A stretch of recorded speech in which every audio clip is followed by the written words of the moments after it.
Em tempo de pandemia, o único sextou possível é ver aquele filminho na Netflix. Para acompanhar, que tal pedir aquela pizza? Mas você já parou para pensar no caminho que a sua pizza leva para chegar até você? Você pega seu celular, abre seu app de delivery, procura por pizzarias ou lanchonetes, escolhe suas preferências, o recheio e pronto. Faz o pedido e em pouco tempo a campainha toca e o cheirinho delicioso logo preenche a sua sala enquanto você aperta o play. Mas por trás de tudo isso, existe um processo um pouquinho mais longo. Sempre reforçamos que o Comunicast é feito por muitas vozes, e nessa segunda temporada que começa, não tem como ser diferente. No primeiro episódio, vamos conhecer a história de pessoas que tornam a nossa vida um pouco melhor, principalmente durante a pandemia que infelizmente ainda estamos vivendo. Os entregadores de comida.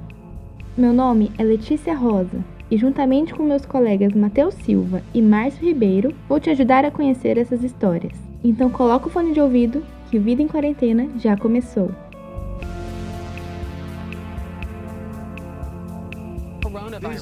Novo coronavírus no Brasil. Para quem pode, fiquem em casa. Se tiver que sair, use a máscara o tempo todo. Lave as mãos. Vida em Quarentena.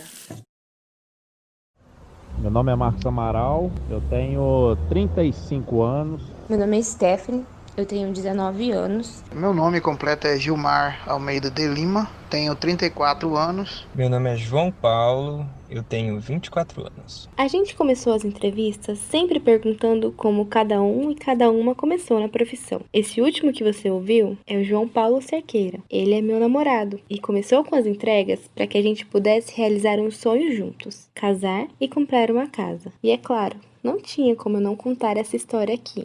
Então, comecei na área de entregas, nesse mesmo ano agora de 2020, no meio da pandemia praticamente, né? Mas é uma área assim que me ajuda, complementa a minha renda, né? Eu tô realizando meu sonho de comprar a minha casa junto com a minha namorada. E aí as entregas, esse trabalho de entregador veio para me ajudar na minha renda, porque eu já tenho um emprego fixo, né? Eu sou concursado. E aí eu trabalho durante o dia, né? De manhã e à tarde, às 8 horas por dia. E à noite eu cumprimento a renda nas entregas.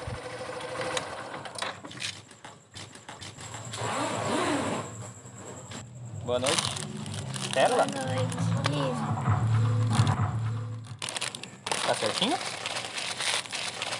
Sim, obrigada. De nada, boa noite. Já o Marcos Amaral contou que trabalhava na área de segurança quando começou com as entregas por aplicativo, mas há poucos meses resolveu deixar a antiga profissão e ficar somente com as entregas. A rotina é uma rotina muito, mas muito corrida, né? Eu costumo fazer todos os dias o café da manhã, almoço, à tarde e a janta.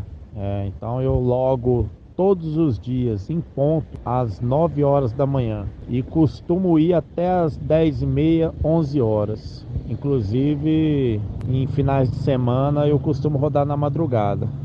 Dentro dessa rotina minha, eu costumo fazer alguns intervalos aí de 1 hora, 2 horas aí do almoço aí, né? Almoço mesmo na rua, né? Hoje, infelizmente, os aplicativos, eles não dão suporte pra gente em nada, né? Na alimentação, essas coisas. Então a gente consegue aí se virar aí da forma que dá, entendeu? Trabalhar com aquilo que gostamos é o sonho ideal, pelo menos para a maioria das pessoas. Nós do Comunicast, por exemplo, amamos o que fazemos aqui, descobrir e contar histórias. E o Gilmar, que tem mais de 15 anos na profissão, também compartilha desse sentimento. Desde os 18 anos que meu primeiro emprego como motoboy foi trabalhar de entregador na farmácia, né? Aí eu já adquiri gosto pela profissão, né? E passei um tempo lá, depois de lá eu saí e fui trabalhar na concessionária de motoboy também, né? E depois eu trabalhei numa pizzaria. Daí eu trabalhava como motoboy na concessionária de automóveis e fiquei trabalhando também na pizzaria. Aí peguei gosto por entrega, né? E para uma mulher, como é? A Stephanie decidiu que entraria para o mundo das entregas, mesmo sendo uma profissão majoritariamente ocupada por homens. Por exemplo, ainda é muito comum ouvir o termo motoboy para se referir aos entregadores. Bom, pra mim começar foi até engraçado, né? Porque assim, a minha mãe, ela tem uma lanchonete há 12 anos. Há 12 anos nós trabalhamos com lanche, salgado, enfim. E aí, há um tempo atrás, surgiu a necessidade de trabalharmos com delivery, né? E somente eu trabalhava com ela. E aí a gente pensou, e agora, né? Como que vamos fazer? Vamos contratar alguém? E eu fui e me coloquei à disposição. Falei, não, eu faço as entregas. A princípio a gente ficou meio assim, né? Tipo, poxa vida, né? Uma mulher pode ser meio perigoso e tal. Mas compramos uma moto e começamos as entregas. Como você pôde ouvir, histórias e pessoas diferentes em uma mesma profissão e passando pelos mesmos problemas e dilemas para ganhar o seu sustento. Até que vem a pandemia.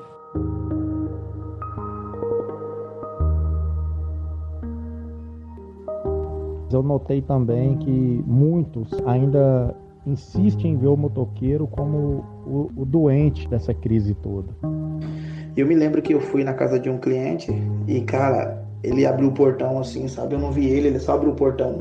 Aí eu entrei, mas ele tinha avisado no aplicativo que ele queria uma entrega sem contato, né? Eu entrei, aí eu olhei assim pela porta, cara, de blindex assim, ele mandando eu deixar bem no chão, assim, sabe? Eu deixei, ele me deu um joia assim e eu saí.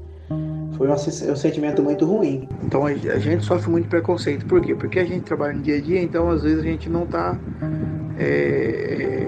apresentável, vamos dizer assim, né? Porque está ali no trânsito, fumaça da poluição, então você acaba meio que se sujando, né?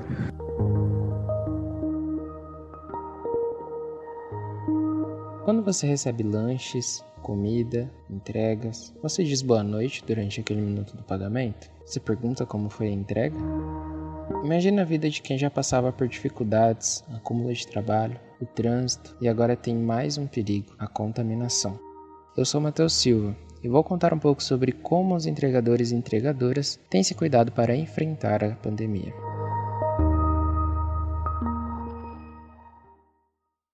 Ficou bem vazia a cidade, as pessoas não estavam saindo de casa. Eu fiquei bem assustado no começo, né? Porque eu me senti exposto, né? Então as pessoas estavam todo mundo ali se escondendo, né? E só tava os motoboys na rua, né? Então eu me senti assim, me exposto, né? Tipo, senti na linha de frente ali. Foi uma sensação bem estranha, sabe? Eu nunca tinha me sentido assim, né? Mas a necessidade, né, e a oportunidade, né, porque era uma oportunidade de ganhar dinheiro, né, fez com que a gente fosse para a rua. Isso que o Gilmar falou provocou um debate. Quais os direitos e como estão os entregadores e entregadoras que também estão na linha de frente na pandemia? Em relação aos cuidados, né, nós já tínhamos cuidado pelo fato da gente trabalhar com alimentação, a gente sempre estava tendo que passar álcool em gel, lavar as mãos, etc. Só que agora, né, o cuidado ele triplicou, quadruplicou. Graças a Deus, no estabelecimento onde eu trabalho, nem eu, nenhum funcionário, nem ninguém não pegou o Covid. Não pegamos, graças a Deus, e olha que a gente tem contato com muitas pessoas, não pegamos Covid até hoje, graças a Deus. Mas assim, o cuidado é enorme, sabe? O cuidado é enorme. É passar álcool em gel toda hora, é máscara, entendeu? Chegou em casa, já coloca a roupa pra lavar. A gente se cuidando ao máximo, porque a gente pensa na gente, não só na gente, mas como nos nossos clientes. Porque se a gente pega um negócio desse, a gente passa pra muita gente, porque a gente tem contato com muita gente, sabe? Principalmente nós entregadores, a gente tem contato com muita gente, entrega ali, sabe? A última pesquisa nacional por amostras de domicílio, a PNAD contínua, que foi feita em 2018, demonstrou que o Brasil já tem mais de 3.600.000 trabalhadores atuando como motoristas de aplicativos. Se incluirmos os entregadores, o número chega a mais de 10 milhões de trabalhadores. E em uma pesquisa publicada em junho de 2020 pela Revista Jurídica de Trabalho e Desenvolvimento Humano, foi aplicado um questionário a 200 entregadores. 57,7% dos entrevistados disseram não ter recebido qualquer apoio das empresas.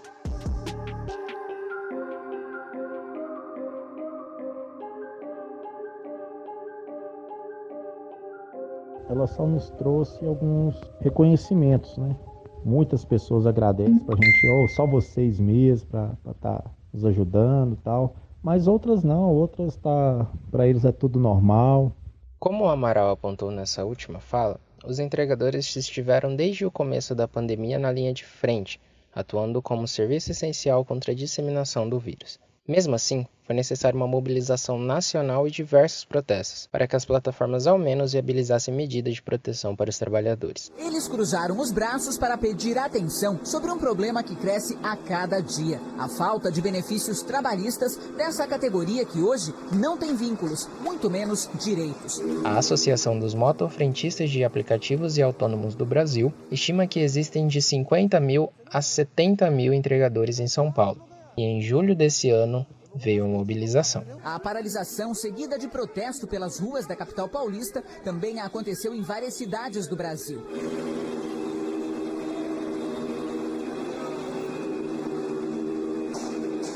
Isso que o Gilmar contou é parte dessa mudança. Com as mobilizações, a maioria dos aplicativos teve que auxiliar nos cuidados e no combate ao coronavírus. Além de enfrentar o medo da contaminação, os entregadores também precisam lidar com um grande problema enfrentado bem antes da pandemia. É a relação dos entregadores com os apps e com os clientes. Uma relação um tanto problemática, pois por muitas vezes eles são vítimas de diversos tipos de preconceito, como no caso do Matheus Pires Barbosa, que foi vítima de racismo em agosto desse ano de 2020. Ele tentava realizar uma entrega em um condomínio de luxo na cidade de Valinhos, em São Paulo. Parte dessa situação absurda foi gravada. Quem vai nos contar melhor sobre essa relação é o nosso colega Márcio Ribeiro, aqui do Comunicast. Mas antes, um alerta. Colocamos um trecho do áudio desse vídeo em questão. E como se trata de um crime de racismo, ele contém falas ofensivas. Então, se não quiser ouvir, avança 5 segundos aí. E daí? Sabe quanto tira por semana? Quanto você tira por mês? Não importa. Não tem nenhum de moral, moleque. Claro que tenho. Só porque o senhor mora dentro do Você condomínio, eu tenho uma vida fora daqui. Eu tenho uma inveja disso aqui, filho. Pra que vocês vão ficar Você tem inveja, moleque. Eu não quero que ele faça isso. Eu pedi pra ele sair fora, não sai fora. E você tá esperando? Você tem inveja disso aqui, moleque. Escuta aqui, ó. Você tem inveja disso aqui, rapaz. Você tem inveja dessas famílias aqui. Eu também posso ter a mesma coisa que o senhor. Inveja disso aqui. Posso ter a mesma coisa que o senhor. O vídeo do ataque viralizou nas redes sociais e virou notícia nos jornais. Até o momento, né, que ele falou, olhou pro meu sapato, né, e falou, olha, esse sapato tá furado, né, tipo, quem que é você, esse sapato tá furado, né? E eu até comentei com o meu motoboy, né, que isso foi uma coisa que me doeu muito, né, porque quem me deu esse sapato tá aqui do meu lado. Então é importante pra mim. Eu sempre uso ele para lembrar, né, que eu estou trabalhando, porque ela me ensinou isso. A divulgação do vídeo foi fundamental para que o caso fosse de conhecimento público, o agressor não saísse impune pelo seu ato racista e que discussões sobre o bem-estar da vítima entrassem em pauta. Mas o que aconteceu com o Matheus não é um caso isolado. Assim, nós nos questionamos sobre as situações semelhantes a essa que acontecem no dia a dia dos entregadores e entregadoras e que nós não tomamos conhecimento. O que será que esses trabalhadores têm a nos dizer? Já aconteceu situações bem atípicas, né? De eu chegar no lugar e as pessoas elas ficarem surpresas de ser uma mulher ali entregando. Já aconteceu de eu estar ali fora, né? Eu buzino, chego ali na frente e aí eu escuto as pessoas falarem lá de dentro: ah, o rapaz chegou, o entregador chegou. E aí quando a pessoa sai para fora para pegar o pedido de lanche, ela vê uma mulher e as pessoas elas ficam surpresas, né? Elas ficam espantadas.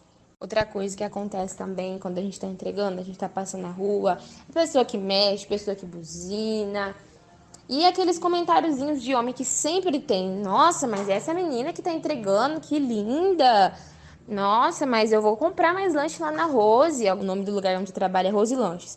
Agora eu vou virar cliente fiel da Rose, só para essa entregadora vir entregar lanche para mim.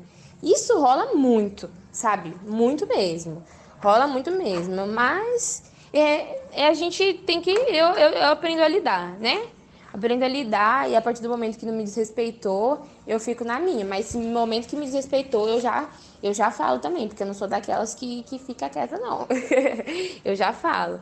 E tem alguns lugares que eu vou entregar que eu não tiro o capacete. Na verdade, na maioria das vezes eu não tiro o capacete. Eu fico com o meu capacete. E aí agora, né, com a pandemia, a gente usa máscara e tal. Então, às vezes eu até evito também da pessoa mexer, porque tá com o capacete e tal. Mas ainda assim, acontece das pessoas elas fazerem aquelas piadinhas, aquelas insinuações. Mas eu me sinto melhor de eu não tirar o capacete. Eu fico ali, mantenho a distância do cliente e tal. Só entrego meu lanche, já vou com a educação necessária. O preconceito e a falta de respeito com esses entregadores e entregadoras não acontece apenas na hora da entrega. A relação, na verdade, de todos os entregadores de modo geral, a gente tenta ser o mais paciente possível em relação ao comércio, né? A gente sabe aí da falta de respeito que a maioria dos comércios tem com nós entregadores, né? Porque o aplicativo a gente tem o horário da chegada, mas para a gente sair com o pedido para levar para o cliente a gente não tem hora. Infelizmente, o aplicativo protege demais o comércio. Preconceito a gente sofre bastante, cara. Hoje, agora mesmo, tipo, no shopping de VG, assim, sabe? O shopping de VG fica na cidade de Várzea Grande, que fica bem próximo à cidade de Cuiabá, capital do Mato Grosso. O shopping de VG, ele tem um lugar onde os motoqueiros entram pela porta de trás, pela parte de trás, né, do shopping. E eu ia pegar uma encomenda na parte da frente aqui, beirando a avenida, né? Então, como eu tava na avenida, eu só deixei a moto e atravessei. Como eu sei que não pode entrar com a bag, então eu fui bem no canto, assim, deixei a bag e o capacete. E a segurança que estava dentro do shopping me viu pelo vidro, que eu deixei bem no canto. E quando eu fui entrar, ela virou para mim e falou assim, ó, o motoqueiro entra pelo fundo, né? Tipo, eu tava entrando no shopping, eu deixei a bag lá fora, deixei meu capacete lá fora, então eu tava entrando no shopping só com o meu celular, tipo, como qualquer cliente normal. Mas por ela ter visto eu deixar a bag lá, ela queria barrar minha entrada. Porque o motoqueiro tem um lugar de entrar pelo fundo. Eu olhei pra ela assim e falei, eu sei que o motoqueiro entra pelo fundo, mas eu vou entrar por aqui, qual que é o problema, né? Tipo, ela olhou, daí o companheiro dela que tava junto com ela, falou, não, ele viu a merda que ela fez, sabe? Tipo, proibindo eu de entrar porque ela viu deixando a bolsa lá fora. Aí ela meio que questionou, falou pra mim, não, é porque você vai tirar essa bolsa ali, tá? É perigoso, a gente não se responsabiliza. Aí eu olhei pra ela e falei assim, mas eu sei disso, né? Uma coisa que não precisa me falar, é que eu vou bem aqui na frente aqui, mas qual que é o problema de eu entrar? Eu tô sem capacete, sem bag, tô com roupa normal, de máscara, né? Aí ela calou, mas eu vi que ela não gostou. A gente sofre muito preconceito. Por quê? Porque a gente trabalha no dia a dia, então às vezes a gente não tá apresentável, vamos dizer assim, né? Porque está ali no trânsito, fumaça, da poluição, então você acaba meio que se sujando, né? Ou a roupa específica para o seu trabalho, ela tem que ser uma roupa um pouco diferente, né? Então, quando a gente chega num lugar mais chique, a gente sente o olhar das pessoas pra gente, né? O fato de muitos entregadores e entregadoras não possuírem vínculo empregatício com as empresas e comércios às quais prestam serviço, aliados à falta de legislação para a profissão, faz com que acordos verbais ainda sejam uma prática bem comum e também fruto de situações de desrespeito com esses trabalhadores. Eu trabalhei via aplicativo, né, de alimentação, iFood, Uber Eats, James. Trabalhei de forma quinzenal, a gente fazia as entregas durante 2 semanas e aí ao final dessas 2 semanas a gente recebe. E trabalhei também de forma diária. No momento eu estou trabalhando com o método diário, que é o que mais encaixa para mim. No método quinzenal eu tive até um problema por causa desse momento que a gente está vivendo, que a empresa fechou. Uma empresa renomada, uma pizzaria aqui de Cuiabá, renomada de 30 anos no mercado. E, creio eu, por causa dessa pandemia, o movimento caiu. E, passadas 2 semanas, eu não recebi. Eu fiz as entregas para ele e não recebi. E aí, o que aconteceu? Deixei, né? Falei, deve estar com algum problema lá. Deixei, passou 7 dias, né? Após o término do acordo. A gente fez um acordo verbal. Passou o término do acordo, não pagaram. E aí, eu falei, bom, vou lá cobrar, né? Quando eu cheguei lá, a empresa fechada. E aí, eu liguei para um colega de trabalho lá, que trabalhava junto comigo, e falou, pois é, cara, a empresa fechou. Um desses capítulos aí que aconteceram durante a pandemia. Olá. Olá, boa tarde. Boa tarde. É a dona Thaís? É aqui mesmo. É o lanche. Ah, tá. Vai ser no dinheiro ou no cartão? Vai ser dinheiro. Só confere e vê se tá tudo ok. Tá tudo ok sim. Ok? Obrigada. Dona Thaís, se puder dar uma boa avaliação pra gente lá, tá? Tá bom, pode deixar então, viu? Pra gente Obrigada. receber mais Vai com entregas. Deus. Obrigado, hein?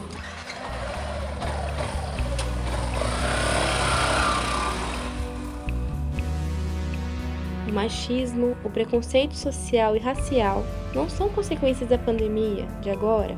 E para o coronavírus, a ciência avança cada dia mais na busca pela cura. Mas e o tratamento justo para essas pessoas que trabalham com entregas?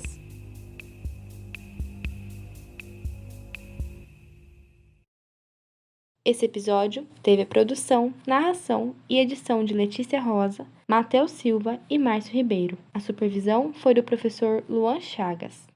E no próximo episódio do Vida em Quarentena, as chamas em meio à pandemia. O brigadista tem que ficar de prontidão e quando ele tiver o chamado, ele tem que atender. O mais importante é ele ter disciplina, porque sem a disciplina não tem sucesso no combate a fogo, pelo contrário.